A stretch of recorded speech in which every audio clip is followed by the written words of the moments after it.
शुरुआती झटकों के बाद दुनिया को लगा था कि खेल खत्म हो चुका है। यूनाइटेड स्टेट्स और इजराइल की संयुक्त ताकत के सामने ईरान ज़्यादा देर टिक पाएगा, इस पर बहुत कम लोगों को भरोसा था। लेकिन युद्ध सिर्फ टैंकों और फाइटर जेट से नहीं जीते जाते।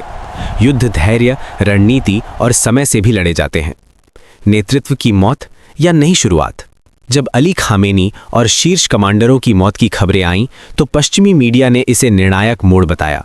पर ईरान ने जिस मॉडल पर वर्षों से काम किया था वो व्यक्ति आधारित नहीं बल्कि संरचना आधारित था।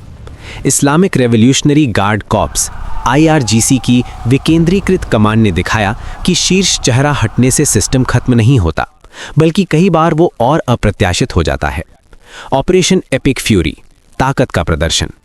28 फरवरी 2026 की संयुक्त कार्रवाई ऑपरेशन एपिक फ्यूरी का उद्देश्य साफ था: तेज, सटीक और निर्णायक प्रहार। अमेरिकी B-2 बॉम्बर्स, F-35 जेट्स और साइबर हमलों में ईरान के एयर डिफेंस, मिसाइल साइलो और कम्युनिकेशन नेटवर्क को निशाना बनाया। उस समय के पूर्व राष्ट्रपति डोनाल्ड ट्रंप के बयान आक्रामक थे। संदेश साफ था, ये जवाब है। लेकिन युद्ध की पटकथा यहीं खत्म नहीं हुई। ऑपरेशन ट्रुथफुल प्रॉमिस 4, जवाब जो उम्मीद से अलग था। कुछ ही दिनों में ईरान ने जवाबी कार्रवाई का दावा किया।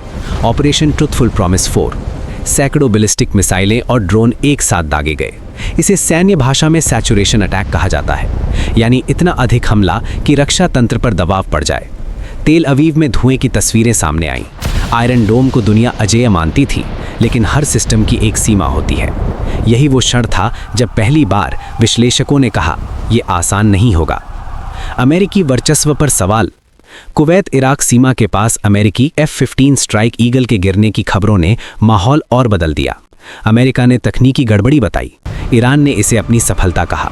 सच चाहे जो भी हो, एक बात साफ थी, अजेयता की छवि दरक चुकी थी। युद्ध का फैलता दायरा। खाड़ी क्षेत्र में तनाव बढ़ गया। बहरीन में अमेरिकी 5वें बेड़े के मुख्यालय के आसपास धमाकों की चर्चा। दुबई और कतर के पास मिसाइल मलबे के वीडियो वायरल। अब ये सिर्फ 3 देशों का संघर्ष नहीं रहा, ये क्षेत्रीय अस्थिरता बन चुका था। नेटवर्क बनाम राष्ट्र। रणनीतिक चूक शायद यही थी कि ईरान को सिर्फ एक राष्ट्र राज्य की तरह देखा गया, लेकिन उसके पास एक नेटवर्क था। हिजबुल्ला लेबनान से, हूथी मूवमेंट यमन से, इराक की शिया मिलिशिया। ये समूह सीधे आदेश के बिना भी सक्रिय हो सकते हैं। यही असिमेट्रिक वॉरफेयर है, जहां ताकत बराबर नहीं होती लेकिन दर्द बराबर दिया जाता है। स्ट्रेट ऑफ होर्मुज असली दबाव बिंदु। स्ट्रेट ऑफ होर्मुज से दुनिया के लगभग 20% तेल की आपूर्ति गुजरती है। अगर ये मार्ग बंद होता है तो असर सिर्फ अमेरिका या इजराइल पर नहीं, भारत, चीन, यूरोप सब पर पड़ेगा। भारत जैसे ऊर्जा आयात पर निर्भर देशों के लिए ये आर्थिक झटका हो सकता है। पेट्रोल की कीमतें, शेयर बाजार, महंगाई सब प्रभावित हो सकते हैं। अमेरिका के भीतर की बहस। कमला हैरिस सहित कई नेताओं ने चेतावनी दी कि ये युद्ध व्यापक रूप ले सकता है। यूरोप में विरोध प्रदर्शन हुए। नेटो देशों में भी चिंता बढ़ी। सवाल उठने लगा, क्या ये सीमित दंडात्मक कार्रवाई थी या एक लंबे युद्ध की शुरुआत? मनोवैज्ञानिक मोर्चा। जनवरी 2026 में आंतरिक असंतोष झेल रहा ईरान अब राष्ट्रीय अस्तित्व की भावना से जुड़ता नजर आया। इतिहास गवाह है, बाहरी हमला अक्सर अंदरूनी विरोध को दबा देता है। ये वही प्रभाव था जो कई बड़े राष्ट्रों में देखा गया है। आगे क्या? क्या ये संघर्ष रशिया यूक्रेन वॉर की तरह लंबा खिंच सकता है? संभव है, क्योंकि अब सवाल जीत का नहीं, सहन शक्ति का है। क्या अमेरिका लंबे क्षेत्रीय युद्ध की राजनीतिक कीमत चुकाएगा? क्या इजराइल लगातार बहुफ्रंट दबाव झेलेगा? क्या ईरान आर्थिक प्रतिबंधों के बावजूद टिक पाएगा?